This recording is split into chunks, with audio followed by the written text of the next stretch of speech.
Hi guys, welcome to my YouTube channel. My name is Simply Shemaine, and if you're new here, kindly subscribe, leave a comment. You know what to do. But if you've already subscribed, thank you guys so much. I am currently celebrating my 50 YouTube subscribers. Thank you guys so much. I do this guys thing.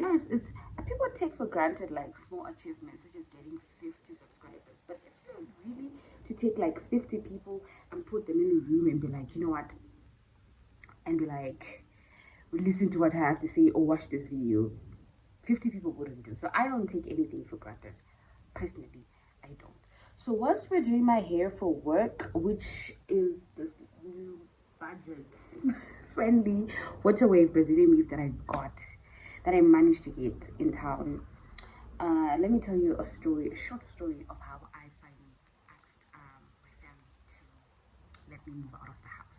So in the African culture, it's not something that's like very normal for a young girl to just say that, oops, I want to move out, because normally the terms are you move out when you are married or when you have some sort of like, maybe you're going overseas. But even if when you're going overseas to learn or work, they will not let you be like independent. They will tell you to move in with a relative or whatever.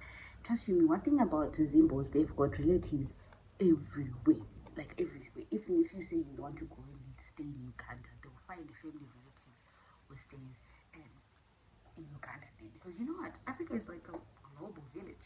So anyways, all right, so this is what happened. So I'm not going to give you like a lot of the big stories, because I'll then do like a series of the story times of those like events in my life. They were quite traumatic, but now that I'm a bit older, I just think of them as like like life lessons. Like these are things that I was supposed to go through as a young person. So anyways, so I was about 21 years old when I finally moved out of my family house. So what had happened was like I was working, and that feeling of you just wanting to be independent, being by yourself. I believe like as a young child, the moment you are like you've gone into adulthood, especially if you have been raised to be a little bit independent, you've been a boarder, going to boarding school, you already know like the fundamentals of of being by yourself and managing like money and whatnot. Being that kind of person, I always knew that I wanted to be alone at some point. And it's not even about, a lot of people would then come and say, oh no, you only wanted to move out because of your family situation, you having a stepmom, her moving in with her kids and stuff like that. That wasn't the case, darling, because I moved out of my family house, going to my paternal family house, like when I was still in A level. Like it was so clear that I always wanted to live by myself. So, anyways, so I knew that my family was not gonna allow me to move out, like officially move out, and I knew I had to come up with a plan, and it was so dramatic, like how I planned out everything. So during this time, I was doing a little bit of acting. I was doing acting. I was in this series that it's actually here on YouTube. It's called Marbles. So, anyways, do watch that up, guys. I'm not proud of because now I'm old. I'm like, what the hell? How was I acting? That was so bad. I can do better now. I'm a better actress now. But anyways, so like, so what I did, I used to have this friend who was also an actress, and she was like independent. She used to stay by herself, and I used to admire her. I'm like, how did you do it, girl? And she would always be like, you know what? If you want to move on, just tell your parents, like, guys, me now, I want to move out. But it's not easy. It's not an easy conversation to have with African parents, guys. So this is me. This is what I do. So whilst I was at work, I saved up a little bit of money. Like I saved up money, and I think it was for like 2 months. And then what I did, I went out on a Saturday. I think, to be honest, I strongly orchestrated all the events in my life. Like I knew everything, how everyone was gonna react. So check this out. So I went out with this girl that I knew in the hood. We were not like friends, but we were people who knew each other, and we were like, well, we can say we were friends. because she was from Blawayo and I love people from Blawayo. Like, I love my Blawayo people because I learned my high school, I did it in Blawayo, so they're always like a vibe. And being in Harare and everything like that. So we immediately like had a connection, of course, because I missed blues and anything that reminded me of Blawayo, I would take it by the horns. So what I then did was that oh my god, this stuff is still in my hands. Anyway, so what I did, we went out to Norton. You know, Family 24 is like it was a popular sport back then, so people wanted to do chills and one and one. So we went there with two guys, her boyfriend and his sidekick slash sidekick. I think it was his cousin or something like that. So we went out, and at first, like, what delayed us was these guys were supposed to come and get us around midday, and they delayed and got us around 3 p.m. I also think it was part of their plans, you know, men. And to delay us going out, you know, come back with us in the middle of the night. Anyways, we went out to Norton, first visited this guy that we were with, his house. He was building a house in Norton. So we were like, oh guys, I want you to come check my house, whatever. We went there, and then soon afterwards, dealing for the drinks. I was not like in my vibing, whatnot. So people at home, I had told people at home that I was going to be in town. I told people at home, at my paternal grandparents' house, where my aunt and my uncle stayed. I told them, oh my god, there's no Stephanie, this little of it, I'm just trying to squeeze it. Anyways, I told them that I was going to town when I left home.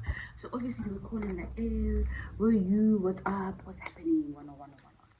And I was like, I didn't respond to their text messages. I didn't respond to their calls because I was like, you know what?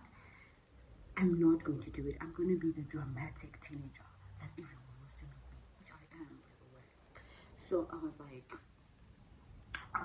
no, I'm not going to answer that. So I didn't answer their calls, and then time passed.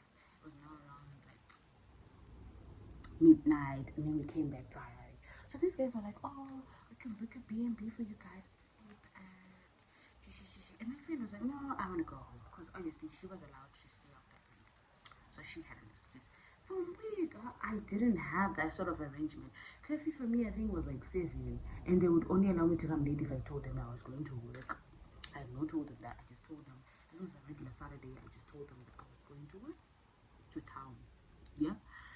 So I got home like outside of my gate, and I knew like the fuck I messed up. I think because now I was a bit like sober, I was like, should I knock? And I knew that if I knocked, people they were gonna beat me up, guys. They were gonna gang up on me. My uncle and my aunt, she was gonna beat the shit out of me. So I was like, you know what am I gonna do? So during that time, I was semi-dating this guy from the hood, and he used to stay by himself. And I went there to his house and I knocked on his door and I just told him like, oh, I went out late and I know my folks won't allow me to sleep over, so can I sleep over at your house? Luckily, guys, he didn't ever go. Imagine if he had a girl. Imagine if he had a girl with him. What would I have done? I would have slept on the streets. So anyways, he agrees. I stay over at his place. So now I'm now thinking, like, in the morning, should I go home and apologize? I knew they were gonna beat me up. So I was like, you know what, Shani, you already have money. Like, you have your money saved up. Why not just take this opportunity to move out? So I then texted my friends, like my best friends from high school. I was like, guys, I need clothes. Like, I did this. I told them so. I was like, guys, I know for sure that these people are gonna chase me away, especially when I didn't sleep at home. Hey, that was gonna be worse. So I was like, guys, I need clothes. Don't all of my friends come through, guys? Shout out to Vimbo, Melissa, Tanaka, guys. They came through for me, brought me clothes, new clothes. So got all these new clothes because I was afraid of going back home because I was gonna get beaten. So they bought me new clothes, and then I packed them with the hood boyfriend who I was staying with. So he was okay with it because for him, nigga is getting, he's like okay with it. And people whom he shared a house with started thinking that, oh, maybe Nanda Tizira or I had like eloped. Which was not the case. If I wanted to, then I would have done it because he was like, if you want to elope, that's fine. Boom. I'm like, eloping is not in my aura. I'm not in my eloping era. Now, I just want to find a way off, So I stay over at his place for Sunday. And obviously, I think now people are a little bit worried. Where's this girl? What happened to her? Something serious could have happened. And then on Monday, I actually go to work, guys. So once I'm at work, I'm wondering, okay, what the hell am I going to do? Like, I need, because my money was still at my paternal grandparents' place, and my bags and stuff like that. So I was like, what am I going to do? I just need to get my handbag. Because I had my handbag where everything used to stay, like my, essentials and stuff like that. My money was in my handbag, my phone was in my handbag, my chargers, everything. Because I had 2 phones back then. So I just needed to get that bag, and then I would what?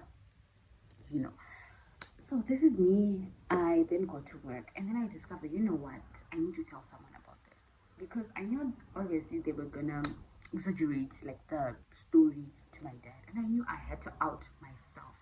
So I texted my dad, told him everything. I'm like, hi, Dada, this is what happened. I went out, came back late, and just opened the gate for me. Actually, the gate was locked, and I knew I was gonna get a beating. I wanted to avoid getting a what?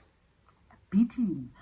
So I told my dad, and he was like, oh, okay, just go back home and explain to them. They won't beat you. I'm like, that is good. So anyways, I go back home, and I get home when my aunt is not there. So my Nini, like my uncle's wife, is there. She's like, like those kind of people who will be like, oh, you're gonna get beat up. Oh, you're gonna get beat up. Like she was that kind of person. So she's still saying like, oh, where were you? Where did you sleep? Yep. And I was like, my mission was to get my bag and get out. So I get my bag, and I see my aunt, guys, by the gate. Oh my god, I'm gonna get a beating. So I just held on to my bag, like I held onto it like, strongly, guys.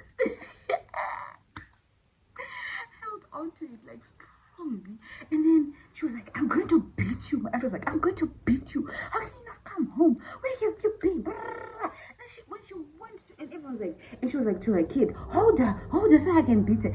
And that split second, I had to make a decision. Do I receive a beating and stay here, or do I run away and move out officially? Unofficially, of course. So this is what I do. So when she's telling her daughter, hold her so I can beat her, because she wanted to look for something to beat me with, guys. And African parents, African relatives, they can beat you with anything and get away with it. And as much as I had been a mischievous child, guys, you don't even ask me where I've been. What if I had TV rant?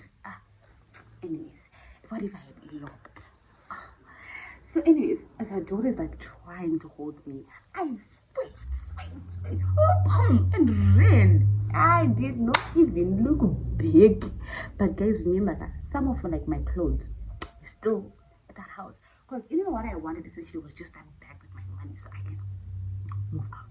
So I go back and to the boyfriend's house because he left me. Because remember, he was okay with this whole eloping thingy, whatever. I had told him that I'm not eloping, just because I also didn't want to disadvantage him and start like, you just wake up, guys, you've got a wife, all of a sudden. So this is what I do. I go back to the boyfriend's house. I tell him, my aunt wanted to pick me up, and she's like, no, just go back, and if you want to go home, just go back and tell her where you've been sleeping and stay. Maybe that's her main concern. I'm like, no. So I tell my dad, and I'm literally like, I'm dramatic. I tell my dad, I'm like, Dad, I went back home and they tried to pick me up. They told me they were not gonna pick me up. So the good thing about being the first one to tell your parents,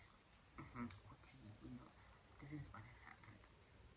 Is that the good thing about that is that they will hear the story from your angle before anyone else has told them that story in a twisted way. So you already knew what was up. So when my aunt came and reported, and guess what, guys? The time when I was missing, no one had reported to my dad that I was actually missing. So she only told my dad like the story of how I came back home late, and then she didn't tell him about where I was staying. I think maybe it was to partly protect me, which is good. But girl, he already knew. Just saying, I already told him everything because my dad is like chilled. He's chilled, but he's not like your typical African dad. He's the type of man that you can talk to and tell him, one day, so I did this. Because literally, he was the only parent that I had left, so I had not just in case if I ever needed his help. Because I didn't want to cut. I was willing to cut ties with my external family members, but not my dad. As much as we were not in a good place, I was not going to do that. He was still my dad at the end of the day, and I was still his child, as mischievous as I was. So fast forward, I then go back to the boyfriend's house, and then I go to work the next day. And I told my co-workers, I'm like, guys, I'm looking for a place. This is what happened. I need you guys. They want to beat me up, and they were like, okay, we get what you did and why you did it, and you're going through this whole phase of yours. But what is it that you want? What do you want to achieve? This was the first time that I really opened up, and I was like, you know what? I want to move out. I want to be independent. Like, I do not want to stay in anyone's house anymore. And I know my parents are not going to allow that, because my dad is not going to allow that. My relatives are not going to allow that, because for them, it's not normal for a young girl to move out. So this is what I did. So my coworker then, shout out to her, I love her to death, like up until this day. She was like, you know what? She used to have like a flat, right? Like a place. And then she was like, we can share the accommodation together. Like, I stay alone at my one bedroom flat. We can stay alone until you find a place to stay. So she then was like, okay. So what she then did, she was like, you know what? You need to make right with your dad. And by you making right with your dad, you need to tell him that you're moving out. Like, in as much as this whole dramatic way of you asking to move out has happened, talk about the other issues that everyone else seems to be hiding, you know, under the covers, and that is making you have this outburst or whatever you're doing. As it's a way of running away from home, because you know there's a lot of stuff that is happening at home. You just want to be by yourself, you know. So me and my coworker, we then went to my dad's house. This is in Marlborough. Mind you, where I was staying during that time, it was in Maputo. So we went to Marlborough. My stepmom was there, everyone was there. So obviously they'd heard the story, the diluted story from my aunt. And then we went there, and he wasn't angry. He was very much like level-headed, which is like typically my dad. He does not react to dramatic news. He looks at the facts and then weighs it by himself. He just knew that his daughter had done something wrong, and she was just trying to run away from punishment. Because I never used to get beat up that much. Because my dad was not the type to always overreact. That was like my mom's thing, to overreact and beat me and then say sorry the next day when she discovered that she was what the one in the wrong. My dad was not like that. My dad would beat you, would talk to you first before he tells you why he's beating you. And then you know why you're getting beaten, because you did something. So anyways, fast forward, we're there, we meet my dad, and we just talk about it. And so like my coworker is now acting like a mediator, guys, telling him, you know, what had happened and everything else. So he obviously knew. My stepmom is just there, she's just quiet. Of course, she can't really say much about me, because you know, me and her were not in a good place. Up until this day, we don't talk. You're not that close. That's another story for another day. Okay? So we're there, and then we talk, and then my dad was like, okay, if they do want to stay with her because of what she did, or they want to beat her and stuff like that, she can just come back and move with here. And I'm like, I don't want to move back, because of the tension that was in the house. You know, the tension, the dynamic between stepdaughters and stepmothers and their kids, and us, the old kids, the new family versus the old family. That was the conflict, basically. I'll make a story time about that, guy. Best believe. So, anyways, so I was like, no, I do not want to move back here. And then my stepmom, she had the audacity to be like, why don't you want to not like to stay here? What will people say that I'm the one who made you move out? I'm like, no, I do not want to. I never wanted to tell her then to her face, Gucci, she had done me wrong in so many ways, and I knew about all the things that she had done to me. She thinks, up until this day, she thinks I don't know. I know, woman, what you did. I know what you did. I know what you did. But I didn't care about all that. All I wanted was just to have my freedom and move out. She's like, oh no, she's trying to be like the good parent. Like, oh no, if she should just move back here. Why are you staying in the ghetto? You know what people will say? People will say I married your dad and then made his kids move away. Like, girlie, literally, my sister is staying in Mashi with my grandparents, my maternal grandparents, and relatives.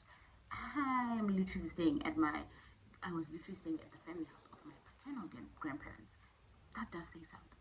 People are really talking. You just don't know about it.